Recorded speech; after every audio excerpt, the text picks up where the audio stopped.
चालक का एक निर्णय और बच गई कई जिंदगियां, बस की फेल हो गई थी ब्रेक। हिमाचल प्रदेश में मानसून सीजन की दस्तक के साथ ही सड़क हादसों का ग्राफ भी बढ़ने लगा है। प्रदेश में आए दिन सड़क हादसों की खबरें रिपोर्ट की जा रही हैं। ऐसा ही एक हादसा हिमाचल की राजधानी शिमला में शुक्रवार शाम को सामने आया। यहाँ एक निजी बस की अचानक ब्रेक फेल हो गई। हालांकि चालक की सूझबूझ से एक बड़ा हादसा टल गया। बताया जा रहा है कि राजधानी शिमला में शुक्रवार को एक बड़ा सड़क हादसा टल गया, जब एक निजी बस के ब्रेक फेल हो जाने के बावजूद चालक की सूझबूझ से दर्जनों लोगों की जान बच गई। यह हादसा शहर के व्यस्ततम क्षेत्र लिफ्ट के पास उस समय हुआ जब बस ढलान पर उतर रही थी और अचानक उसके ब्रेक ने काम करना बंद कर दिया। स्थिति की गंभीरता को भांपते हुए चालक ने तुरंत निर्णय लिया और बस को सड़क किनारे बनी दीवार की ओर मोड़ दिया। बस दीवार से टकरा कर रुक गई, जिससे गाड़ी खाई में गिरने से बच गई। हालांकि टक्कर की वजह से बस में सवार 3 यात्रियों को चोटें आई। घायलों को तुरंत स्थानीय लोगों और पुलिस की मदद से उपचार के लिए रिपन अस्पताल पहुंचाया गया, जहां उनका इलाज चल रहा है। वहीं घटना की जानकारी मिलते ही पुलिस की टीम मौके पर पहुंची और स्थिति का जायजा लिया। टोल बैरियर पर पंजाबियों की गुंडागर्दी, मारपीट कर लूटा कैश, हुए फरार। हिमाचल प्रदेश के कांगड़ा जिला में एक सनसनीखेज वारदात सामने आई।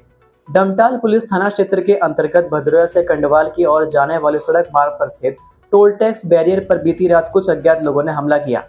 हमलावरों ने न सिर्फ टोल कर्मियों के साथ मारपीट की, बल्कि हथियारों के दम पर 60,000 रुपए की नकदी भी लूट ली और मौके से फरार हो गए। प्राप्त जानकारी के मुताबिक पंजाब नंबर की एक टैक्सी रात के समय टोल बैरियर पर पहुंची। जब कर्मचारी ने सामान्य प्रक्रिया के तहत टोल शुल्क जमा करवाने के लिए गाड़ी को रोका, तो टैक्सी में सवार लोगों ने विरोध करना शुरू कर दिया। देखते ही देखते बहस ने हिंसक रूप ले लिया। आरोपियों ने धमकी भरे लहजे में कहा कि वे टोल नहीं भरेंगे और किसी में उन्हें रोकने की हिम्मत नहीं है। हमलावर हथियारों से लैस थे। उन्होंने कर्मचारियों पर हमला किया और टोल बूथ के पास खड़ी एक मोटरसाइकिल को भी तोड़ डाला। फिर गाड़ी में बैठे सभी लोग वहां रखी नकदी करीब 60,000 रुपए उठाकर फरार हो गए। इस पूरी घटना की तस्वीरें टोल बैरियर पर लगे सीसीटीवी कैमरे में कैद हो गई। घटना के तुरंत बाद टोल कर्मचारी ने डमटाल पुलिस को सूचना दी, जिसके बाद पुलिस टीम मौके पर पहुंची और साक्ष्य जुटाए।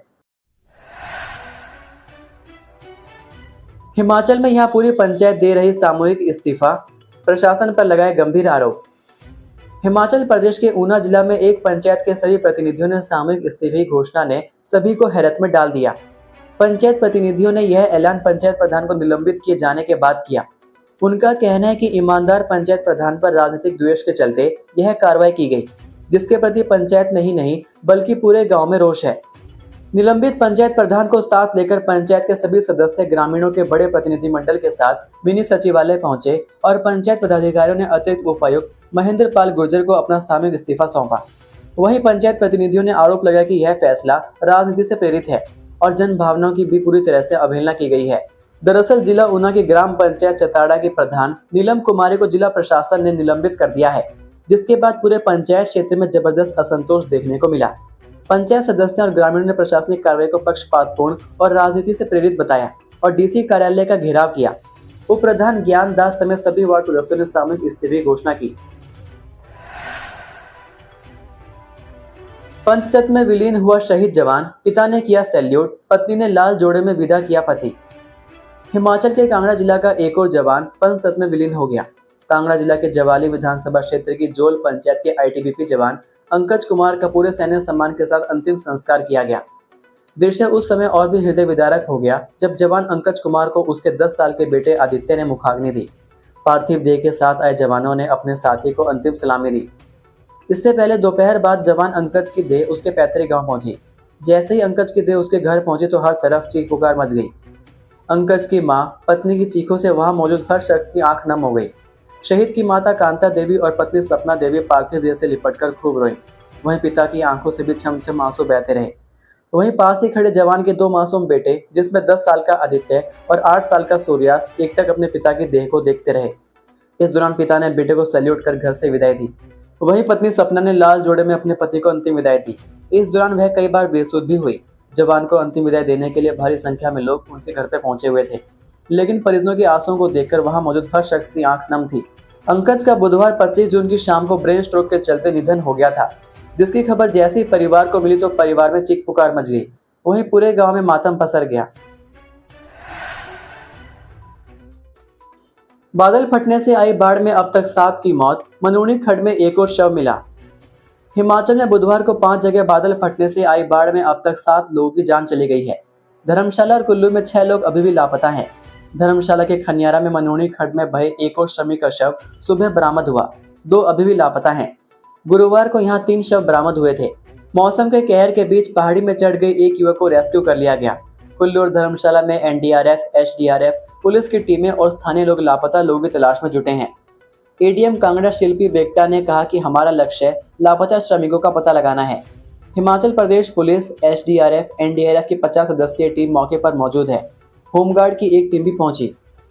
उधर कुल्लू के सैंज में बहे एक ही परिवार के 3 सदस्यों का कोई पता नहीं चला है। तीर्थन नदी में एक और व्यक्ति के बहने की सूचना है।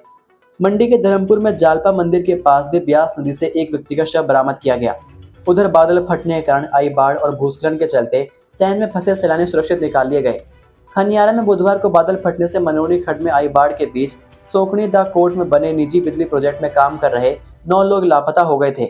उधर कुल्लू में सैंज के जीवा नाला में बादल फटने से नंदलाल उम्र 72 वर्षीय, उनकी बेटी मूर्ति देवी उम्र 15 वर्षीय और बहन 67 वर्षीय लापता हैं।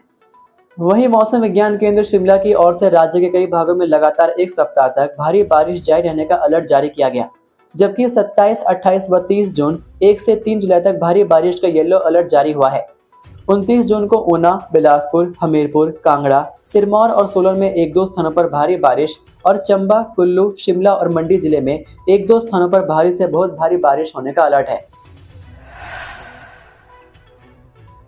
रोहित ठाकुर बोले, अच्छे परिणाम नहीं देने वाले शिक्षकों की वेतन वृद्धि रुकेगी, 1200 स्कूल मर्ज किए।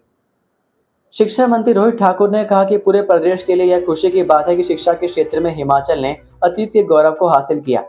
शुक्रवार को राज्य सचिवालय में पत्रकारों से बातचीत में शिक्षा मंत्री ने कहा कि 1947 में हिमाचल की साक्षरता दर 60% थी। 2011 में साक्षरता दर 83% थी। वर्तमान में यह 100% तक पहुंच जाएगी। उन्होंने कहा कि नेशनल असेसमेंट सर्वे में 2021 में हम 21वें स्थान पर थे। अब इस वर्ष हुए सर्वे में हिमाचल 5वें स्थान पर पहुंचा है। असर के सर्वे में लर्निंग और रीडिंग में हिमाचल ने केरल को पीछे छोड़ा है। रोहित ने कहा, पूर्व सरकार के समय आर्थिक स्थिति के साथ शिक्षा की हालत भी बेहद खराब थी। मैं शिक्षाविद तो नहीं हूं, पर हार्ड टास्क मास्टर हूं। हमारी सरकार ने कड़े फैसले लिए। अब हम और सुधार करेंगे। शिक्षकों के खाली पद भरे जा रहे हैं। सिंगल टीचर वाले स्कूलों की संख्या बेहद कम रह गई है। शिक्षा मंत्री ने कहा कि अच्छे परिणाम नहीं देने वाले शिक्षकों की इंक्रीमेंट रोकी जाएगी। अच्छा परिणाम देने वाले शिक्षक सम्मानित किए जाएंगे। मानसून में स्कूलों में सभी की सुरक्षा सुनिश्चित की जाएगी। भाजपा के समय 5 साल में मात्र 511 लेक्चरर भर्ती हुए। हमारी सरकार में अब तक के कार्यकाल में लेक्चरर के 700 से ज्यादा पद भरे गए। बैच वाइज 4000 पद भरे गए। आने वाले समय में 7000 से ज्यादा पद भरने की प्रक्रिया जारी है। स्कूलों में छात्राओं के साथ यौन शोषण की घटनाएं दुखद हैं। इन मामलों में 2 शिक्षकों को अब तक निलंबित किया गया है। स्वास्थ्य और पोषण क्षेत्र में चंबा जिला देश भर में अव्वल। अब तक मिली 22 करोड़ की प्रोत्साहन राशि। आकांक्षी जिला कार्यक्रम में स्वास्थ्य एवं पोषण क्षेत्र के सूचकांकों में चंबा ने देश भर में प्रथम स्थान प्राप्त कर एक महत्वपूर्ण उपलब्धि अपने नाम की है।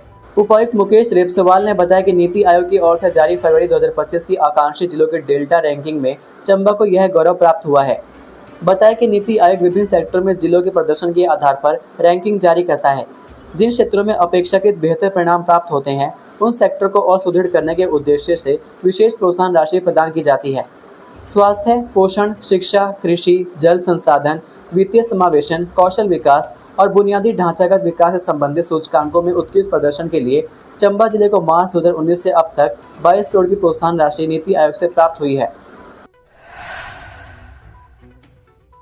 सीएम सुक्खू बोले, हिमाचल में रोबोटिक सर्जरी की शुरुआत, स्वास्थ्य सेवाओं की दिशा में नई क्रांति।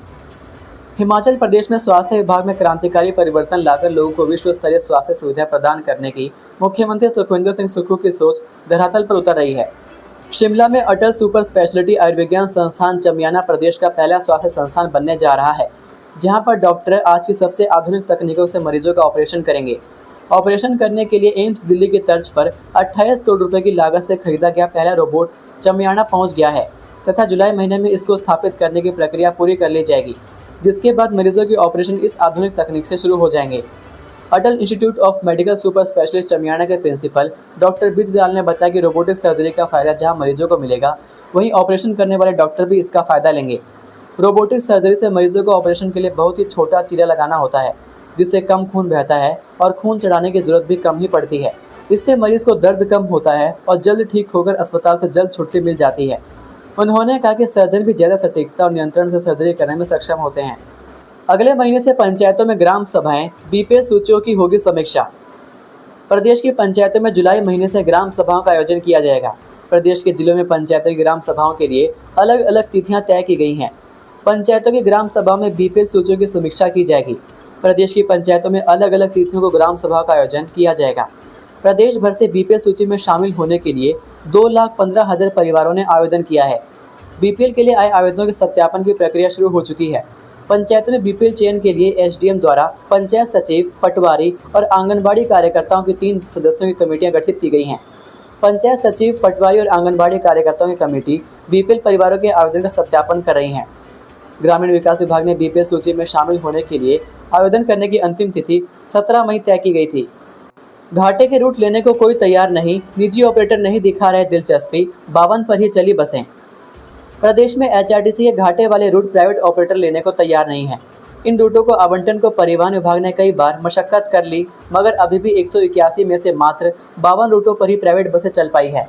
परिवहन विभाग को इन चल पड़े रूटों की जानकारी आरटीओ के स्तर पर मिल गई है, जिससे वहां बसें चाहने वालों को राहत मिली है। परंतु अभी भी बड़ी संख्या में ऐसे स्थान हैं जहां पर प्राइवेट ऑपरेटर बस नहीं चला पाए। इनमें से कईयों ने इनकार कर दिया है, जबकि पहले वह रूट लेने के लिए तैयार थे। ऑपरेटरों का मानना है कि यह घाटे के रूट हैं जिन पर आगे बढ़कर घाटा ही होगा। ऐसे में वह लोग दिलचस्पी नहीं दिखा रहे हैं। काफ़ी समय पहले राज्य सरकार ने 181 रूट निजी ऑपरेटरों को आवंटित किए थे। इनमें से अभी 52 रूटों पर ही बसें चल पाई है। पिछले 2 सालों से इसकी प्रक्रिया चली हुई है। 40 ऑपरेटरों ने तो परिवहन विभाग को लिखकर दे दिया है कि वह इन रूटों पर बसें चलाने को तैयार ही नहीं है। 89 की अभी प्रक्रिया चली हुई है। इन्होंने बसें चलाने को इनकार तो नहीं किया है, लेकिन बसें चलाए भी नहीं हैं। इनको जो समय दिया गया था वो भी पूरा हो चुका है। ये थे आज के मुख्य समाचार। हिमाचल प्रदेश की बड़ी खबरें रोजाना जानने के लिए सब्सक्राइब कीजिए DHP न्यूज़ चैनल को और बेल आइकन पर क्लिक करें, जिससे आपको प्रदेश की बड़ी खबरें हमारे द्वारा मिलती रहें। वीडियो को लाइक और शेयर ज़रूर कीजिए और आप हमारी वीडियो कौन से शहर से देख रहे हैं नीचे कमेंट करके ज़रूर बताइए। वीडियो में अंत तक बने रहने के लिए आपका बहुत बहुत धन्यवाद। जय हिंद, जय भारत, जय हिमाचल।